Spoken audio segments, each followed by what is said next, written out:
Mads, der ligger Peter Madsen, og en lille hovedstød af ham, og så bliver der fuldt op af Osman Diallo, og selvfølgelig er det ham, der har tæt på ham, og ja, nu bliver kamp om bold, men det her det er et godt indlæg. Passer perfekt til Peter Madsen. Midtjylland får at holde presset her, det lykkes ikke. Brondeli løfter bolden væk op mod Diallo der. Og Diallo, og så bliver der en stor mulighed her. Jan Christiansen med bolden. Christiansen op mod Rasker. Jan Christiansen løfter til Jan Christiansen.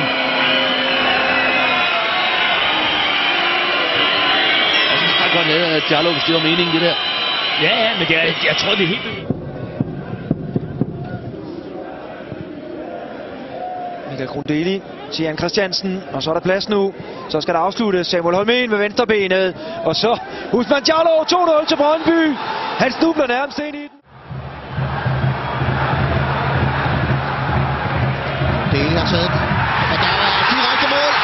Jeg tror ikke, der er nogen andre, der rører den, eller er det Diallo? Han trækker de højre magter, men han får lige snidt den med hovedet. Kommer til at løbe på indersiden af bakken og dirigerer den ned og gribe den ud af bokse. Der bliver specialitet til en hurtig afsted der kommer Rasmus Hansen så op, og så bliver det 1-1. Osman Diallo, der får udlignet her.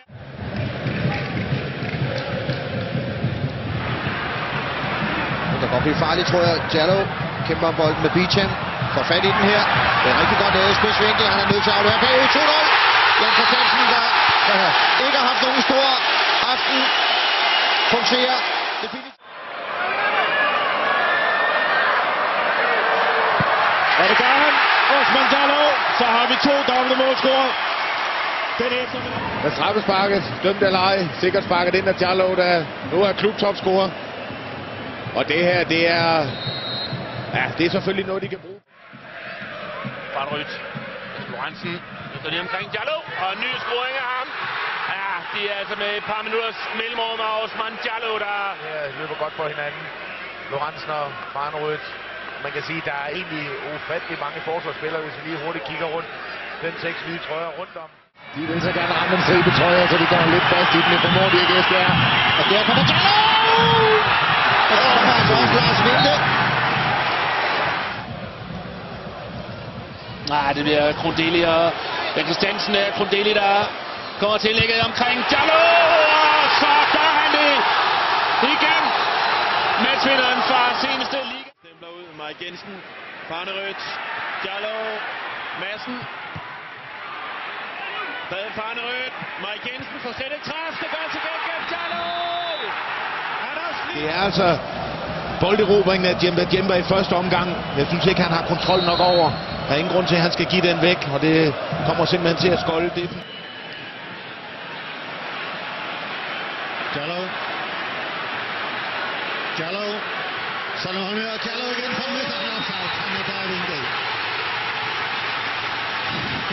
Han bliver åbenbart ikke opdaget. I sæsonens første kamp mod Aalborg Gentofte, der scorede han jo begge Brøndby-målene. Og her er der gået den anden vej. Og det er Diallo, der følger trop.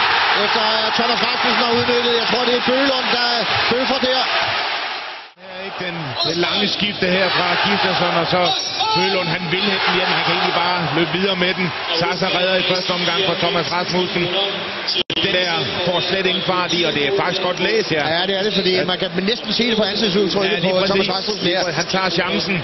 Han er tidligere offensiv spiller, Thomas Rasmussen her, så han ved godt. Ud i de der store sideforskydninger. Det er en fin aflevering. Osman Diallo får skudt over det lange hjørne. 3-1 til Brøndby. Det er et supermål, de får lavet der. Osman Diallo, han slår sig på foden. Men må det ikke. Det er ret sikkert. Brondeli. Frederiksen. Så er det med at få bolden ind i boksen. Det kommer der. Diallo. Ja. Flot. Udfører det her saksefart. Og Gambianer. Der er nok af gule trøjer derinde. Og den vigtigste gule trøje der, tror jeg. Det er ret sikkert. Brondeli. Frederiksen. Så er det med at få bolden ind i boksen. Det kommer der. Diallo. Ja. Flot. Udfører det her saksefart. Og Gambianer. Der er nok af gule trøjer derinde. Og den vigtigste gule trøje der, tror jeg. Det er ret sikkert. Brondeli. Frederiksen. Så er det med at få bolden ind i boksen. Det kommer der. Diallo. Ja. Flot. Udfører det her saksefart. Og Gambianer. Der er nok af gule trøjer derinde. Og den vigtigste gule trøje der, tror jeg. Der kommer Diallo så til, og så står der 3-0.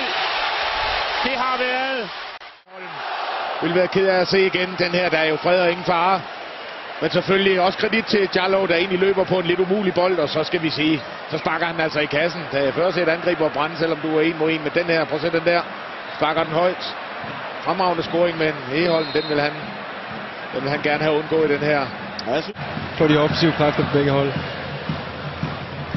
Ja, en god bold i dybden. Ousmane Diallo, ikke offside. Og så skal den være der, og så får de med 4-3 Brøndby. Og igen, der er der altså alt for meget plads nede i forsvaret. Slet ingen pres på boldføreren. Og Sten sikkert udnyttet der af Ousmane Diallo. Hans 4. sæsonscoring. Det er 4. kamp i træk. Han scorer for Brøndby. Og så er der igen Leben dernede på Faxe-tabellen. Ja, så kom planen op igen. Men fuldstændig rigtigt. Michael Grundeli her. Ingen, der er pres på boldholder, som du siger. Og så får Ousmane Diallo lov til at løbe ryggen af Nabil Aslam. Og det straffer han altså ubundhørligt. 7. mål i kampen. 4-3. Og vi er slet ikke færdige nu. Ja, vi er kun halvvejs igennem anden halvleg. Det bliver meget mere det her. Det er rent damehåndbold nu.